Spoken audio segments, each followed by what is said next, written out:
चलिए दोस्तों, आज का वीडियो स्टार्ट करते हैं। वीडियो स्टार्ट करने से पहले आपको जानकारी दे दूं कि ये वीडियो केवल उन्हीं बच्चों को देखना है जो पटवार और वीडियो एग्जाम की तैयारी कर रहे हैं। ठीक है, तो इस वीडियो के अंतर्गत अपन क्या करने वाले हैं, अपन जो पटवार का सिलेबस है कंप्यूटर का, उसी का चैप्टर नंबर 3 या यूनिट नंबर 3 करने वाले हैं। इसमें हार्डवेयर, सॉफ्टवेयर और ऑपरेटिंग सिस्टम के प्रीवियस ईयर के जितने भी क्वेश्चन हैं उन सब की बात करने वाले हैं। आप सबको पता है कि इससे रिलेटेड अब तक लगभग शायद 3 क्लासें हो चुकी है, जिसके माध्यम से मैंने लगभग 50 क्वेश्चन तो कंप्लीट करवा दिए थे और प्रत्येक क्वेश्चन को मैंने 360 सॉल्यूशन करवाया था। इसका मतलब कि उस क्वेश्चन को किस प्रकार से घुमा घुमा करके पूछा गया है, उससे रिलेटेड अपन ने सारी कुछ बातें कर ली थी। ठीक है, तो इस वीडियो के अंतर्गत अपन 91वें क्वेश्चन से स्टार्ट करेंगे। इससे पहले मैंने 2 चैप्टर कंप्लीट करवा दिए थे। पहले चैप्टर को 4 वीडियो के माध्यम से और दूसरे चैप्टर को 6 वीडियो के माध्यम से कंप्लीट करवाया था। जिसने भी नहीं देखा है अपने चैनल पर जाना, प्लेलिस्ट बन रखी है किसके नाम से, कंप्यूटर पटवार वीडियो 2025 के नाम से, उसमें जाकर के आप पिछले वीडियो देख सकते हैं। ठीक है, तो बिना किसी देरी के वीडियो स्टार्ट करते हैं। अगर आपने अभी तक चैनल को सब्सक्राइब नहीं किया तो जरूर कर दीजिए। वीडियो पसंद आए तो वीडियो को लाइक भी कर देना।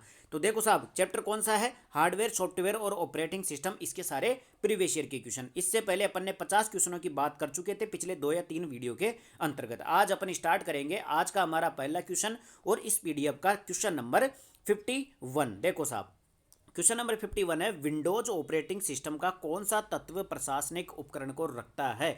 अब देखो, इस क्वेश्चन को जब अपन पढ़ेंगे तो हो सकता है कि आपको ये क्वेश्चन देखने में थोड़ा सा हार्ड लगे। ठीक है, वैसे समझ में नहीं आए भाई इसमें करें क्या, लेकिन ऐसे क्वेश्चनों को कैसे करना चाहिए, उसके ऑप्शनों से करना चाहिए। ठीक है, तो इसमें बोल रहा है कि विंडोज ऑपरेटिंग सिस्टम का कौन सा तत्व प्रशासनिक उपकरणों को रखता है। मतलब कि विंडोज ऑपरेटिंग सिस्टम में ऐसा कौन सा तत्व होता है जो प्रशासनिक उपकरणों को रखता है। अब देखो, ऑप्शनों की बात करते हैं अपन।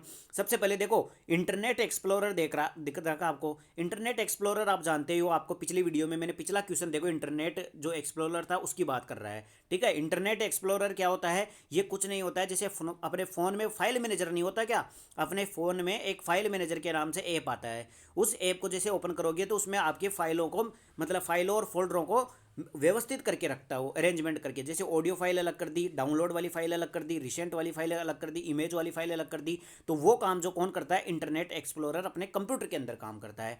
जो फ़ोन के अंतर्गत फाइल मैनेजर का काम होता है, वो कंप्यूटर के अंतर्गत कौन करता है, इंटरनेट एक्सप्लोरर या विंडो एक्सप्लोरर करता है। इसके अलावा देखो, दूसरा ऑप्शन दे रखा है रिसाइकल बिन का। रिसाइकल बिन आप अच्छी तरह से जानते हो, जिस भी चीज़ को अपन डिलीट करते हैं तो वो कहाँ पर जाती है, रिसाइकल बिन के अंदर जाती है।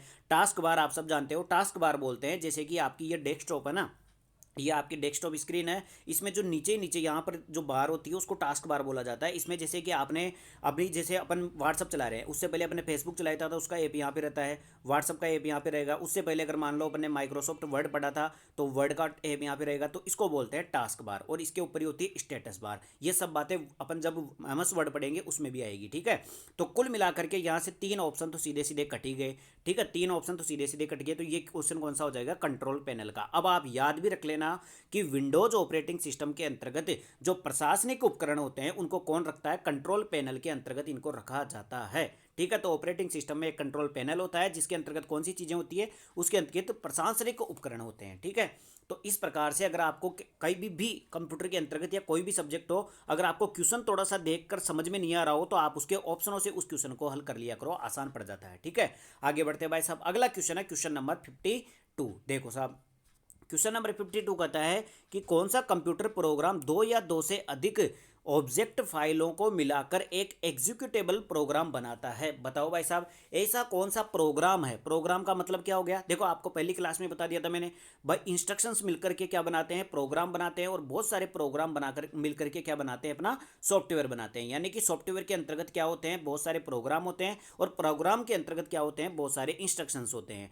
अब यहाँ पे पूछ रहा है कि कौन सा कंप्यूटर प्रोग्राम, कौन सा कंप्यूटर प्रोग्राम मतलब कि कौन सा सॉफ्टवेयर 2 या 2 से अधिक ऑब्जेक्ट फाइलों को मिला करके एक एग्जीक्यूटेबल प्रोग्राम बना देता है। बताओ भाई, ऐसा कौन सा है जो 2 या 2 से अधिक ऑब्जेक्ट फाइलों को जोड़ करके एक एग्जीक्यूटेबल प्रोग्राम बना देता है। बताओ, आराम से देख के बताओ, तो कौन सा होता है, वो लिंकर होता है। देखो, इस क्वेश्चन को भी अगर आपको समझ में नहीं आ रहा तो आराम से देखो, ऐसे तो ये क्वेश्चन काफी अच्छा क्वेश्चन है, आपको इसको याद रखना पड़ेगा। लिंकर का जो काम होता है, लिंकर का काम होता है 2 या 2 से अधिक ऑब्जेक्ट फाइलों को मिला करके एक एग्जीक्यूटेबल प्रोग्राम या सॉफ्टवेयर बनाने का काम कौन करता है, लिंकर करता है। ये एक फैक्ट क्वेश्चन है, ये आपको याद रखना पड़ेगा। लेकिन इसके अलावा आप सबको पता है कि और भी मैंने इसके ऑप्शन करवा रखे हैं। असेंबलर मैंने आप सबको बताया था कि अपना जो कंप्यूटर होता है उसके अंतर्गत लैंग्वेज ट्रांसलेटर होते हैं, 3 लैंग्वेज ट्रांसलेटर होते हैं। एक तो असेंबलर असेंबलर होता है, एक इंटरप्रेटर होता है और एक कंपाइलर होता है। आप सबको पता है असेंबलर तो असेंबली भाषा को मशीनी भाषा में बदलता है, इंटरप्रेटर आपकी हाई लेवल लैंग्वेज को मशीनी भाषा में बदलता है, और कंपाइलर भी किसको बदलता है, हाई लेवल लैंग्वेज को मशीनी भाषा में बदलता है। तो असेंबलर तो क्या हो गया, एक ट्रांसलेटर हो गया, तो इसका काम तो हो ही नहीं सकता ऑब्जेक्ट फाइलों को जोड़ करके एक प्रोग्राम बनाने का। इसके अलावा लोडर, लोडर का काम होता है जैसे कि कोई भी प्रोग्राम होता है ना, उसको मेमोरी से मेन मेमोरी के अंतर्गत या सेकेंडरी मेमोरी से मेन मेमोरी के अंतर्गत लोड करने का काम होता है। तो ये तो क्या करता है, लोड करने का काम करता है। इसके अलावा जो कोडर होता है, ये कोडर का काम ये होता ही नहीं है। तो कुल मिलाकर किसका हो गया, लिंकर का हो गया। लिंकर का काम क्या होता है, दो या दो से अधिक ऑब्जेक्ट फाइलों को जोड़ करके एक एग्जीक्यूटेबल प्रोग्राम बनाता है। ठीक है, तो ये आप याद भी कर लेना, फैक्ट बेस्ड क्वेश्चन है। ठीक है, दोनों क्वेश्चन ये अच्छे क्वेश्चन थे।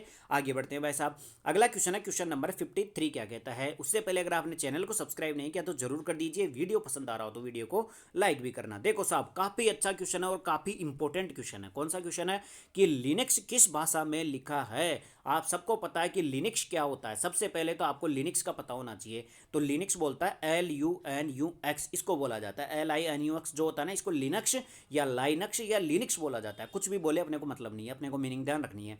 तो ये होता क्या है, ये कुछ नहीं होता है, एक ऑपरेटिंग सिस्टम होता है। क्या होता है, ऑपरेटिंग सिस्टम होता है। अब ऑपरेटिंग सिस्टम क्या होते हैं, सॉफ्टवेयर होते हैं। आपको बताया था मैंने भाई, जितने भी ऑपरेटिंग सिस्टम वो सारे के सारे सॉफ्टवेयर होते हैं, और सॉफ्टवेयर में भी कौन से होते हैं, सिस्टम सॉफ्टवेयर होते हैं। आप सबको ये तो पता ही है। इसके अलावा मैंने आपको बताया था कि लिनक्स का एक क्वेश्चन अपनी पिछली 2 क्लासों से बार बार आ रहा था, बार बार आ रहा था, और मैंने आपको बताया भी था कि ये बहुत ज़्यादा इंपॉर्टेंट क्वेश्चन है। कौन सा क्वेश्चन है, वो पूछता है क्वेश्चन में कि निम्न में से कौन सा ओपन सोर्स सॉफ्टवेयर है।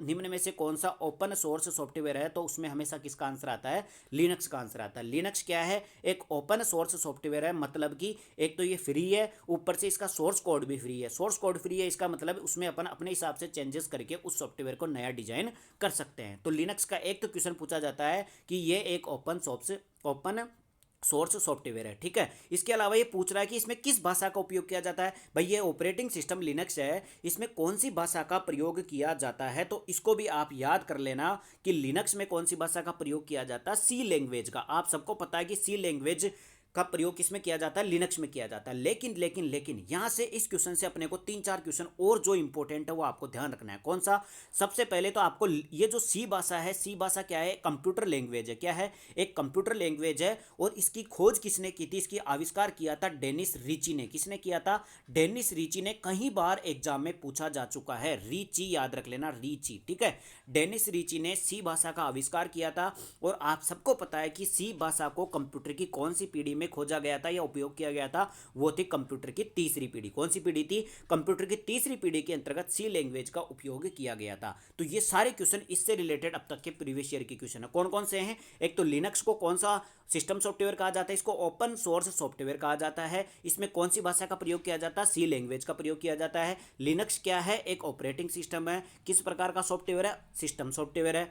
और सी लैंग्वेज का आविष्कार किसने किया था, डेनिस रीची ने किया था। सी लैंग्वेज का प्रयोग कौन सी पीढ़ी में हुआ था, तीसरी पीढ़ी में हुआ था। ये सारे क्वेश्चन हो गए इसके, किसके, लिनक्स के बारे में, और इस क्वेश्चन से रिलेटेड अब तक के एग्जाम में पूछे गए क्वेश्चन। ठीक है, अब आगे बढ़ते हैं भाई साहब, क्वेश्चन नंबर 54। देखो, उससे पहले अगर आपने चैनल को सब्सक्राइब नहीं किया तो जरूर कर दीजिए। देखो, विंडोज 7 में कंट्रोल पैनल के निम्नलिखित विकल्पों में से किसका उपयोग सिस्टम संदेशों की समीक्षा करने के लिए किया जाता है। ये मान लो, देखो ये एग्जाम कौन सी चल रही है, ये चल रही है कनिष्ठ अनुदेशक की। किसके, कंप्यूटर अनुदेशक नहीं होते कि, उनमें से चल रही है कनिष्ठ अनुदेशक की। देखो सारे के सारे कनिष्ठ अनुदेशक, और ध्यान रख लेना काफ़ी इंपॉर्टेंट, मतलब ये मान लो थोड़े लेवल के क्वेश्चन पूछता है इसमें।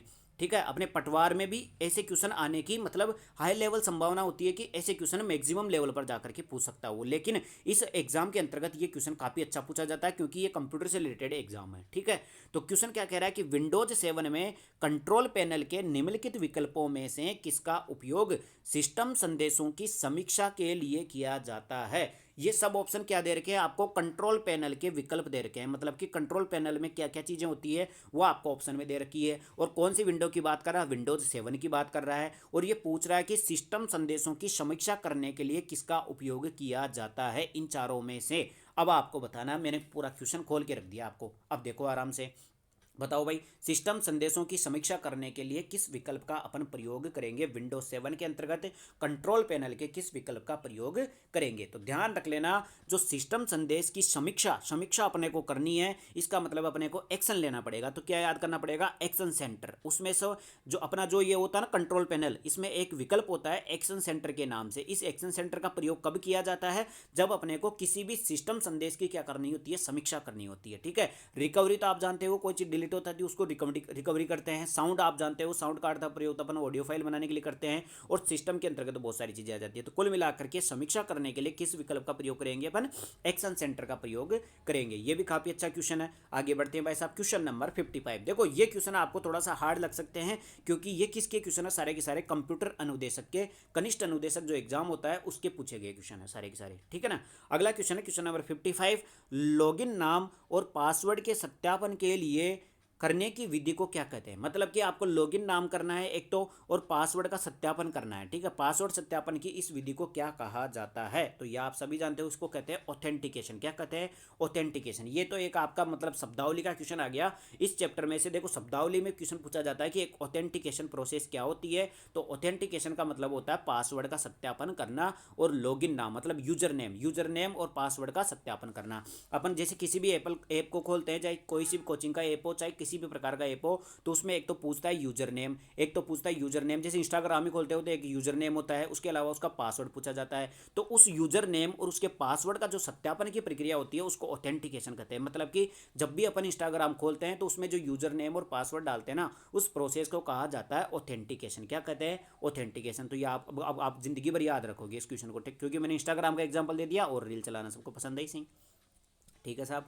आगे बढ़ते हैं क्वेश्चन नंबर 56। निम्न में से कौन सा विंडोज 7 के गैजेट का हिस्सा नहीं है? बताओ भाई साहब, विंडोज 7 के गैजेट का हिस्सा नहीं है। चलो इस क्वेश्चन से मैं आपको बहुत सारे क्वेश्चन बता देता हूं जो एग्जाम में पूछे जाते हैं। सबसे पहले तो बात करते हैं अपन, यहाँ पर एक विंडो आ रही है। विंडो क्या है? विंडो कुछ नहीं है, एक ऑपरेटिंग सिस्टम है। क्या है? ऑपरेटिंग सिस्टम है। इसका आविष्कार किसने किया था? इसका आविष्कार किया था माइक्रोसॉफ्ट कंपनी ने। किसने किया था? माइक्रोसॉफ्ट कंपनी ने। माइक्रोसॉफ्ट कंपनी कहाँ की है? अमेरिका की है। कहाँ की है? अमेरिका की। इसकी खोज किसने की थी? इसकी खोज की थी, मतलब इसका बनाया किसने था? ये बनाया था बिल गेट्स और एलन ने। किसने बनाया था? बिल गेट्स और एलन ने, दोनों ने मिलकर के एमएस जो माइक्रोसॉफ्ट कंपनी है उसको बनाया था। इसका काम क्या होता है? ये सॉफ्टवेयर बनाने का काम करती है। कौन? Microsoft company. इसका मुख्यालय कहाँ पर है? आपने सुना होगा अमेरिका में एक जगह है वॉशिंगटन डीसी। कौन सी जगह है? वॉशिंगटन डीसी, उसमें इसका मुख्यालय है। और इसकी स्थापना कब हुई थी?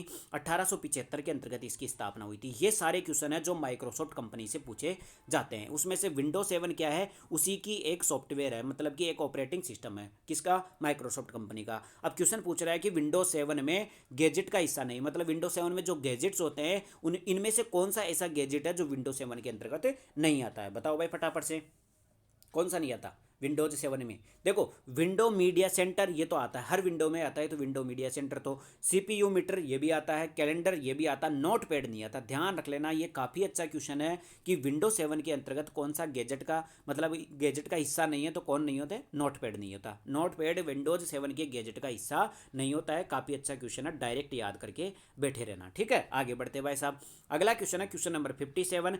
प्रोग्रामिंग में त्रुटियों को खोजने व हटाने की प्रक्रिया को क्या कहते हैं? ये तो भाई काफ़ी अच्छा क्वेश्चन है, क्योंकि आप जब एमएस वर्ड वगैरह पढ़ोगे आप आगे जा करके, तो उसमें जो आपकी ग्रामर या फिर स्पेलिंग मिस्टेक होती है उसकी शॉर्टकट कुंजी अपने को पूछी जाती है। वो होती है F7। ठीक है। जो आपकी फंक्शन की होती है ना F7, उसका प्रयोग किया जाता है आपकी ग्रामेटिकल या फिर स्पेलिंग एरर को ढूंढने के लिए। ठीक है।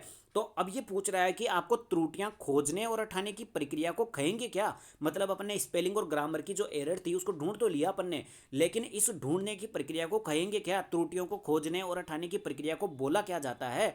वो तो बताओ आप, बताओ भाई क्या बोलेंगे अपन उसको? एरर को, देखो मैंने आपको कल भी बताया था, जो कंप्यूटर की भाषा में एरर होता है उस एरर को बोला जाता है बग। क्या बोला जाता है? बग। ध्यान रख लेना, एरर को कंप्यूटर की भाषा में बोला जाता है बग। एरर आ गई मतलब बग आ गई, बग आ गई। अब बग को ढूंढना और उसको हटाना, मतलब एरर को ढूंढना और एरर को खत्म करना, उसको बोलते हैं डी बगिंग। क्या बोलते हैं? D bugging. क्या बोलते हैं? D bugging.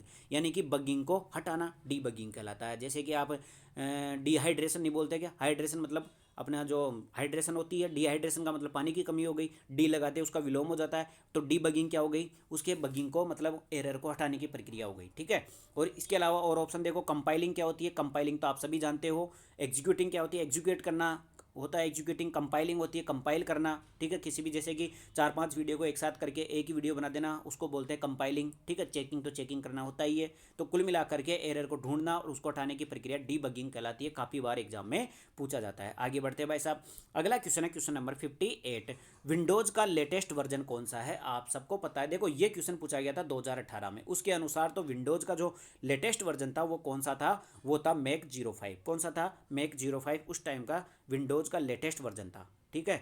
अगर आपको पूछ ले इस टाइम पे विंडोज़ का लेटेस्ट वर्जन कौन सा है, तो विंडो 11 है। कौन सा है? विंडो 11 है, ठीक है। अरे देखो ये गलत हो गया, 2018 की बात है, 2018 में विंडो 10 ही थी, क्योंकि 2015 में तो विंडो 10 आई थी, ठीक है। तो विंडोज़ का लेटेस्ट वर्जन कौन सा था 2018 के अनुसार? तो 2015 में कौन सी आ गई थी? विंडो 10 आ गई थी, ठीक है। तो 2018 में कौन सी वर्जन रह जाएगा? विंडो 10 रह जाएगा। इसके अलावा 2021 में जाकर के फिर नई अपनी विंडो वर्जन आई थी, वो कौन सी आई थी? विंडो 11 आई थी। और वर्तमान में कौन सी है? विंडो 11 ही चल रही है, ठीक है। तो कुल मिलाकर के आपको ज़्यादा पीछे की तो याद नहीं रखनी, लेकिन आपको याद रखना है कि 2015 में तो कौन सी आई थी? विंडो 10 आई थी। और 2021 में कौन सी आई थी? विंडो 11 चल रही है, जो अभी वर्तमान तक चल रही है, ठीक है। तो दो दो चीज़ें आपको याद रखनी है जो एग्जाम में पूछी जाती है, ठीक है। उस टाइम पे 2018 में पेपर हुआ था तो उस हिसाब से पूछ ली, अब 2025 में पेपर होगा तो इस हिसाब से विंडो 11 पूछेगा, ठीक है। आगे बढ़ते भाई साहब, अगला क्वेश्चन है क्वेश्चन नंबर 59 है। देखो, का उपयोग एप्लीकेशन के बैक एंड को विकसित करने के लिए किया जाता है? बताओ भाई साहब, कौन सी ऐसी चीज़ है जिसका उपयोग एप्लीकेशन के बैक एंड, जो ऐप होता है, अपने बहुत सारे जो ऐप होते हैं उनके बैक एंड को विकसित करने के लिए किया जाता है? कौन सा ऐसा है? बताओ भाई, किसका उपयोग किया जाता है? डाटाबेस का। ध्यान रख लेना, डाटाबेस क्या होता है। देखो, कल भी क्वेश्चन आया था इस डाटाबेस का, उसमें पूछा गया था कि कौन सा एक सिस्टम सॉफ्टवेयर नहीं है, कौन सा एक सिस्टम सॉफ्टवेयर या ऐसा कुछ पूछा गया था भाई, कौन सा एक सिस्टम सॉफ्टवेयर नहीं है, तो उसमें आया था डेटाबेस नहीं है। डेटाबेस का काम क्या होता है? एप्लीकेशन के जो बैंक एंड होता है उसको डेवलप करने का काम करता है। कोई सा भी ऐप हो, उसका बैंक एंड एक होता है, उसका एंड होता है, उसको विकसित करने का काम कौन करता है? डाटाबेस करता है। कौन करता है? डाटाबेस करता है। आगे बढ़े, एलडीसी का क्वेश्चन था ये।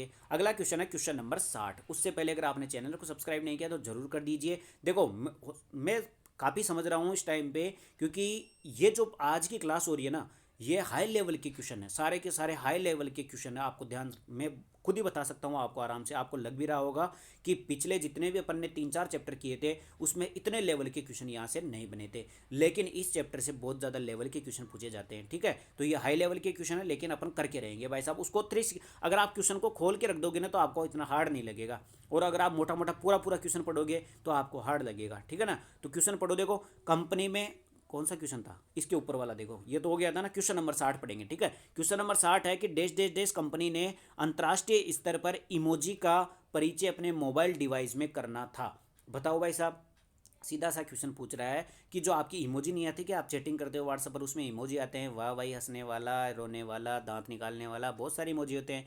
तो इमोजी का परिचय अपने मोबाइल डिवाइस में करना था, मतलब ऐसी कौन सी कंपनी है जिसने अंतर्राष्ट्रीय इंटरनेशनल लेवल पर इमोजी का परिचय करवाया था सबसे पहली बार? ठीक है, सबसे पहली बार इमोजी का परिचय किसने करवाया था?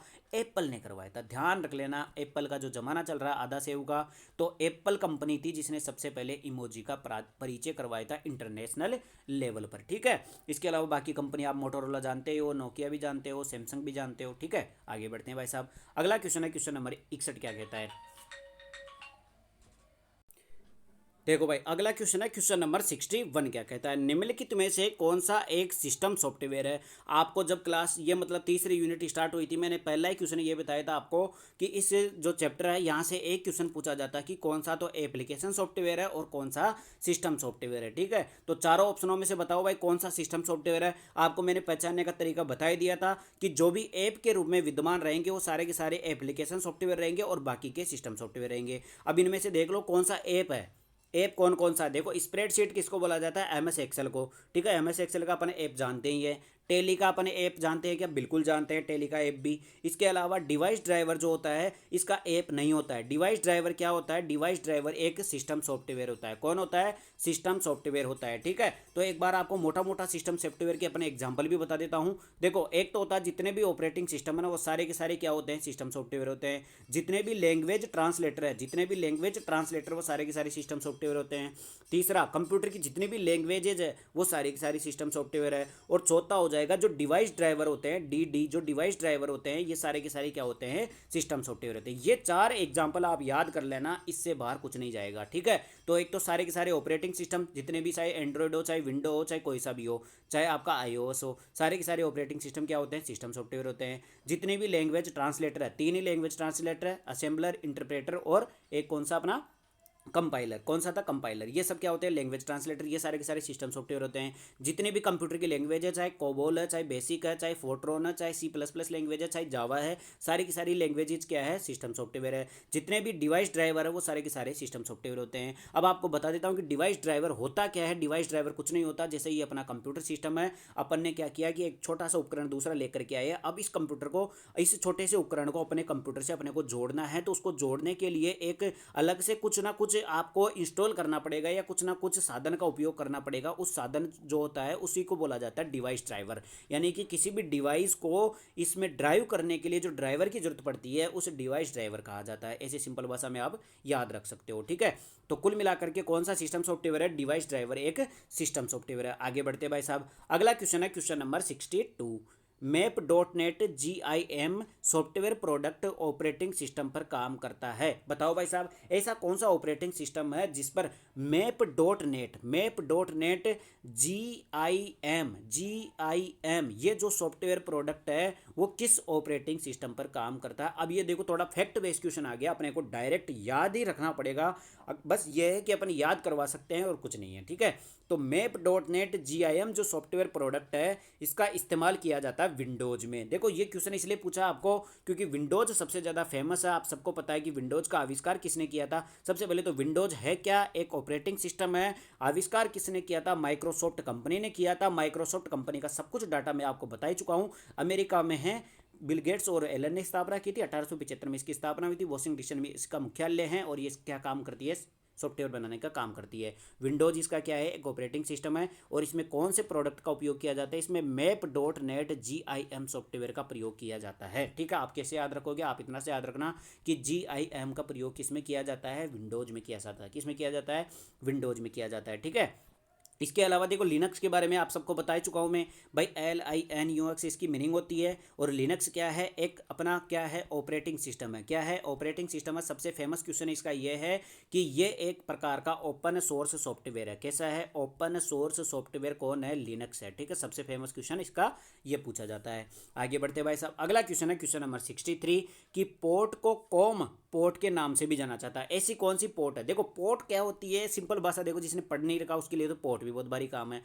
आपने CPU का डिब्बा तो देखा ही होगा। अपनी जो कंप्यूटर होती है, जैसे ये कंप्यूटर हो गया भाई साहब, एक बार ढंग से बता देता हूँ। ये कंप्यूटर है, इसके पास में ऐसे डब्बा सा रखा रहता है, उसमें होता है CPU। इसको क्या बोला जाता है, CPU। अब इस CPU में आगे की तरफ तो एक गोल बटन होता है जिसको दबा के अपन ऑन करते हैं। आगे जो भी होता है कुछ नहीं होता, ठीक है। इसके पीछे की तरफ बहुत सारे ऐसे बॉक्स होते हैं, पीछे की तरफ ऐसे खांचे बने हुए रहते हैं। उन खांचों में अपन क्या करते हैं, कीबोर्ड जोड़ते हैं, माउस जोड़ते हैं और जितने भी डिवाइसेज है उन सबको उन खांचों में जोड़ा जाता है। अब इन खांचों को जो बोला जाता है ना, इन खांचों को बोला जाता है पोर्ट। क्या बोला जाता है, पोर्ट। यानी कि जितने भी डिवाइसेज है उनको जिस खांचे के अंदर फिट किया जाता है वो पोर्ट कहलाते हैं। क्या कहलाते हैं, पोर्ट कहलाते हैं। अब देखो पोर्ट कई प्रकार के होते हैं, जैसे कि अपना USB पोर्ट तो आपने देखा ही होगा। USB पोर्ट अपना आजकल चार्जर में जो खांचा बना आता है ना चार्जर के अंदर, उसको बोलते हैं USB पोर्ट, ठीक है। तो पोर्ट का कौन से ऐसा पोर्ट है जिसको कॉम पोर्ट भी कहा जाता है। तो हमेशा याद रख लेना, जो सीरियल पोर्ट है ना, सीरियल पोर्ट इसको कॉम पोर्ट भी कहा जाता है। और ये कई बार एग्जाम में पूछा जा चुका है। आपको पिछली क्लासों में भी मैंने बता दिया था। पोर्ट वाला चैप्टर आया था अपना, लगभग शायद पहला या दूसरा चैप्टर था, उसमें ये पोर्ट की बात की गई थी, ठीक है। तो कॉम पोर्ट किसको कहा जाता है, सीरियल पोर्ट को ही कॉम पोर्ट भी कहा जाता है, ठीक है। इतना बात समझ में आ गई। इसके अलावा देखो यहाँ पर एक क्वेश्चन और बनता है जो एग्जाम में पूछा हुआ है, RJ45 जो कनेक्टर होता है, RJ45 कनेक्टर के लिए कौन सा पोर्ट का इस्तेमाल किया जाता है। तो इसके लिए इथरनेट का प्रयोग किया जाता है। किसका, इथरनेट एक पोर्ट का प्रकार होता है। इसका प्रयोग किसमें किया जाता है, RJ45 जो कनेक्टर होता है इसको जोड़ने में काम किया जाता है, मतलब इसको जोड़ने के लिए काम में लिया जाता है। ये भी क्वेश्चन एग्जाम में पूछा जाता है। इसके अलावा आगे बढ़ते हैं, अगला क्वेश्चन है क्वेश्चन नंबर 64। उससे पहले अगर आपने चैनल को सब्सक्राइब नहीं किया तो जरूर कर दीजिए। पिछली क्लासें नहीं देखी है तो अपने चैनल पर जाना, वहाँ पर प्लेलिस्ट बन रखी है, वहाँ पर जाकर के देख सकते हो। बाकी कुछ भी दिक्कत हो कमेंट कर सकते हो, ठीक है। क्वेश्चन नंबर 64 है, कोबोल और पास्कल प्रोग्रामिंग लैंग्वेज के उदाहरण है। बताओ भाई साहब, कोबोल भी आप सबको पता है कि कंप्यूटर की लैंग्वेज है और पास्कल प्रोग्रामिंग लैंग्वेज के उदाहरण है। ऐसे कौन से प्रोग्रामिंग है जिनके लैंग्वेज के उदाहरण है, बताओ भाई साहब। क्वेश्चन नंबर 64, कंप्यूटर की लैंग्वेज दे रखी है आपको, ठीक है।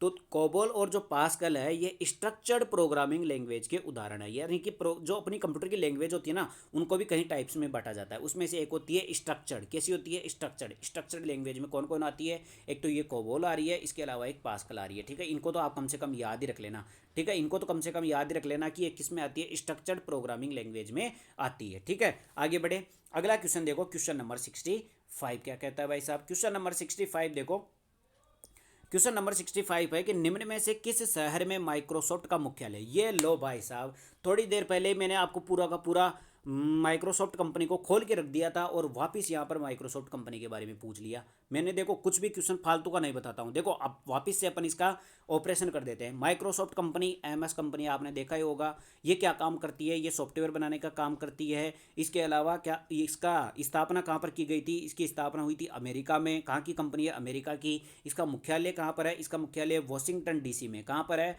वॉशिंगटन डीसी में। अमेरिका की राजधानी है वॉशिंगटन डीसी, वहीं पर इसका मुख्यालय है। इसका जो मतलब बनाया किसने था इस कंपनी को? आविष्कारक कौन है? तो बिल गेट्स, जहाँ आपने नाम सुना होगा, बिल गेट्स और एलन। कौन थे? Paul Allen. ये दोनों कौन थे? माइक्रोसॉफ्ट कंपनी को बनाने वाले थे, ठीक है। इसके अलावा सबसे फेमस है माइक्रोसॉफ्ट ऑफिस, जिसके माइक्रोसॉफ्ट वर्ड भी चलता है, माइक्रोसॉफ्ट एक्सेल भी चलता है, माइक्रोसॉफ्ट पावर पॉइंट भी चलता है। ये सारे किसके सॉफ्टवेयर हो गए? माइक्रोसॉफ्ट कंपनी के हो गए। अब इसमें ये पूछ रहा है कि माइक्रोसॉफ्ट कंपनी का मुख्यालय कहाँ पर है, तो मैंने आपको बताया था वॉशिंगटन डीसी के अंतर्गत माइक्रोसॉफ्ट कंपनी का मुख्यालय। ये देखो भाई साहब, अगर अपन ऐसे 360 सॉल्यूशन कर लेते हैं ना क्वेश्चन का, तो फिर वहां से कैसा भी क्वेश्चन पूछे एग्जाम में। एक और क्वेश्चन रह गया कि इसकी स्थापना कब हुई थी? 1875 में हुई थी। ये भी आपको याद रखना है, ये भी पूछा गया क्वेश्चन है, ठीक है। तो इस प्रकार आप 360 सॉल्यूशन के माध्यम से अगर प्रीवियस ईयर के क्वेश्चनों का एनालिसिस कर लेते हो तो आपको आने वाले एग्जाम में कोई सा भी क्वेश्चन गलत नहीं होगा। आप ऐसे ही समझ लो ना, यहाँ पर मुख्यालय पूछ लिया, हो सकता है कि अगले में इसका सन पूछ लेगा, भाई कब स्थापना हुई थी। हो सकता है कि उसके अगले वाले में पूछ लेगा कि क्या बनाती है। हो सकता है कि इसमें पूछेगा कि इसका आविष्कार किसने किया था। हो सकता है कि इसका पूछ ले कि माइक्रोसॉफ्ट कंपनी का उदाहरण कौन कौन सा, मतलब इसके सॉफ्टवेयर कौन कौन से हैं। तो ये सारे क्वेश्चन मैं आपको एक ही क्वेश्चन में करा देता हूँ, और बार बार जब भी माइक्रोसॉफ्ट कंपनी की बात आएगी, उसके प्रोडक्ट की बात आएगी, तो मैं आपको ये पूरा का पूरा डाटा वापस रिवाइज करता रहूँगा ताकि आपको याद हो जाएगा, ठीक है। तो मेरा मकसद यही है 360 सॉल्यूशन का, कि वो आपको क्वेश्चन कंटस्ट याद हो जाए, उसको कैसे भी घुमा करके पूछा जाए, उसका सारा डाटा आपको पता होना चाहिए, ठीक है। तो इस क्लास के अंतर्गत अपन ने 15 क्वेश्चन कंप्लीट किए हैं, लेकिन आप सबको पता है कि 15 के साथ साथ में कितने क्वेश्चन कंप्लीट हो चुके हैं। लगभग अपने ये मान के चलो कि 3-3 क्वेश्चन भी मान के चले तो 45 से 50 क्वेश्चन अपने कम से कम इस क्लास से कंप्लीट हो चुके हैं। और आपको बता दूं कि ये क्लास में, इस क्लास के अंतर्गत काफ़ी अच्छे क्वेश्चन पूछे गए थे, ठीक है। जो आपके जो कनिष्ठ निर्देशक था ना, उसके काफ़ी अच्छे क्वेश्चन पूछे गए थे एग्जाम के अंतर्गत इस चैप्टर से, ठीक है, इस यूनिट से। तो उनको ढंग से एक बार देख लेना, वापस क्लास को देख लेना, मतलब अभी तो मत देखना, लेकिन बाद में थोड़ा से दिनों बाद में रिवाइज कर लेना इस क्लास को, ताकि आपको याद हो जाएगा। बाकी इनके पीडीएफ है वो आपको मैं टेलीग्राम चैनल पर उपलब्ध करा दूंगा। मैंने यूनिट फर्स्ट की डाल दी थी, अभी वर्तमान में यूनिट थर्ड चल रही है, तो आज शाम तक आपको यूनिट सेकंड की भी पीडीएफ डाल दूंगा, ठीक है। तो वहां पे जाकर के आप आराम से याद कर सकते हो, मतलब रिवाइज कर सकते हो, ठीक है। एक बार क्लास देखो फिर आराम से रिवाइज करो। बाकी चैनल को सब्सक्राइब जरूर करना, वीडियो पसंद आए तो वीडियो को लाइक करना। इसलिए करना क्योंकि शाम को 7 बजे आपको डेली ये क्लास मिलती रहेगी जब तक कि आपकी एग्जाम नहीं हो जाती, ठीक है। तो सुबह से लेकर के दिन भर आपको शाम तक पढ़ना है, बिल्कुल फुल पढ़ लेना, आपको जो भी सब्जेक्ट पढ़नी है पढ़ना है, ठीक है। उसके बाद में शाम को 7 बजे जैसे फ्री होते हो वैसे आपको मात्र केवल 15-20 मिनट का मेरा ये वीडियो रहता है, उसको देख लिया करो डेली। आपके 15 में से 15 क्वेश्चन पटवार एग्जाम में सही कराने की गारंटी मैं देता हूँ, ठीक है। तो बाकी वीडियो पसंद आए तो वीडियो को लाइक करना, चैनल को सब्सक्राइब इसलिए करना क्योंकि डेली शाम को 7 बजे वीडियो डलती है, उसका नोटिफिकेशन उसी को मिल पाता है जो चैनल को सब्सक्राइब करके रखता है। बाकी कोई भी दिक्कत हो आप कमेंट कर सकते हो। पिछली क्लासें नहीं देखी है तो चैनल पर जाना, प्लेलिस्ट बन रखी है, वहाँ पर जाकर के आप वीडियो देख सकते हो। बाकी मिलते हैं कल शाम को 7 बजे। धन्यवाद।